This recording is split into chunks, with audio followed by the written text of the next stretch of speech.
Dans le monde, une personne sur 4 consomme des plantes médicinales chinoises.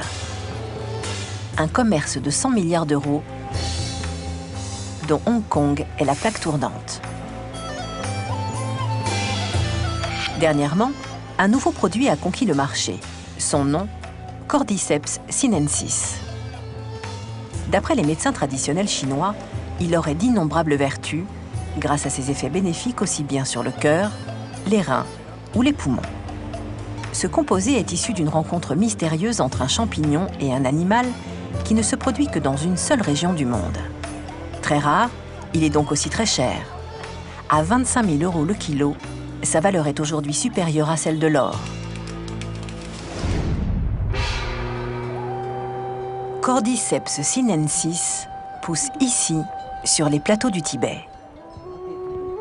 Il ne se montre que 2 mois dans l'année, 2 mois pendant lesquels les villages de montagne se vident, à l'image de celui de Zhongdian, à la frontière entre le Tibet et la Chine.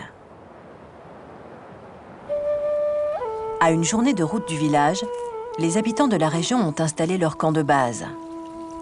Il est situé plus haut dans la montagne, car les cordyceps ne poussent qu'entre 4000 et 5000 mètres d'altitude.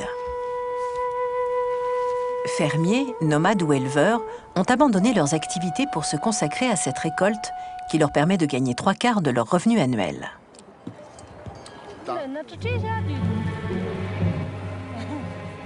La journée du cueilleur se passe au ras du sol. Position indispensable pour trouver l'objet de leur quête, une tige qui sort seulement de 2 cm hors du sol.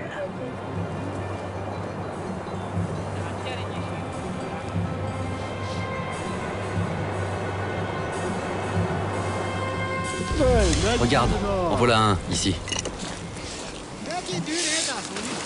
Ah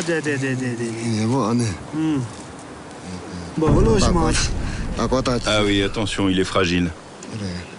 Regarde bien, il y en a peut-être un autre.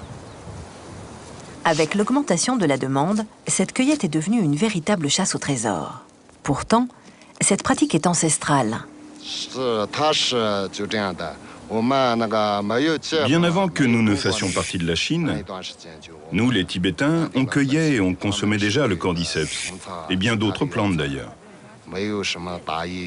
Bien avant qu'il n'y ait des hôpitaux et des dispensaires. Lorsque nous sommes malades, nous en prenons et c'est ainsi que nous guérissons.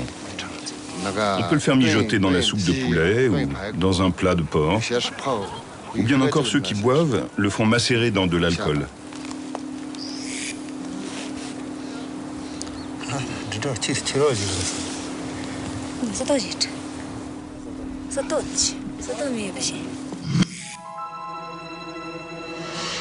Ces 2 parties distinctes forment le corps du Cordyceps sinensis. Cet organisme extraordinaire est le résultat d'un des cycles biologiques les plus surprenants de la nature. C'est une alchimie entre un champignon, ce fin tube noir à une extrémité, et une chenille pour le reste du corps.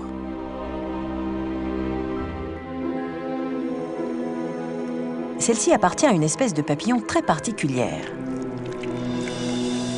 Elle se déplace sous terre, creuse des galeries et se nourrit entre autres d'un champignon qui est en fait un parasite. Après une dizaine de mues, elle se positionne tête en haut, prête à se transformer enfin en papillon.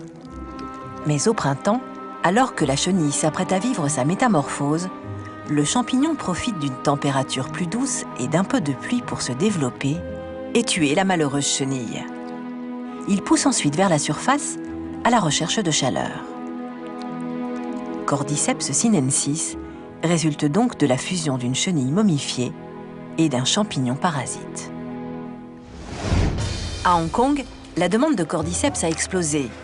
La rareté du produit affole les marchés et il se revend aujourd'hui 10 fois plus cher que le célèbre ginseng.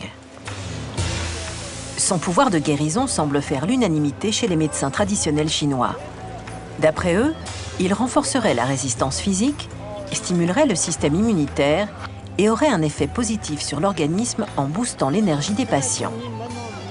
Les scientifiques se montrent plus réservés et tentent de déterminer en laboratoire les propriétés chimiques de cet organisme hors du commun. Et d'un point de vue clinique, de nombreux patients confirment se sentir vraiment mieux après avoir suivi leur traitement. Malheureusement, nous ne savons toujours pas comment ce champignon agit dans notre corps. Quels sont exactement ses composants actifs? Sur quels organes, plus particulièrement, il a un effet? Nous ne le savons pas vraiment. Ce produit cacherait même d'autres vertus encore inconnues. Une étude anglaise a conclu dernièrement à son effet bénéfique sur la lutte contre certaines formes de cellules cancéreuses. Si les Tibétains l'utilisent intuitivement depuis des siècles, le futur du Cordyceps sinensis s'écrira peut-être dans les laboratoires pharmaceutiques.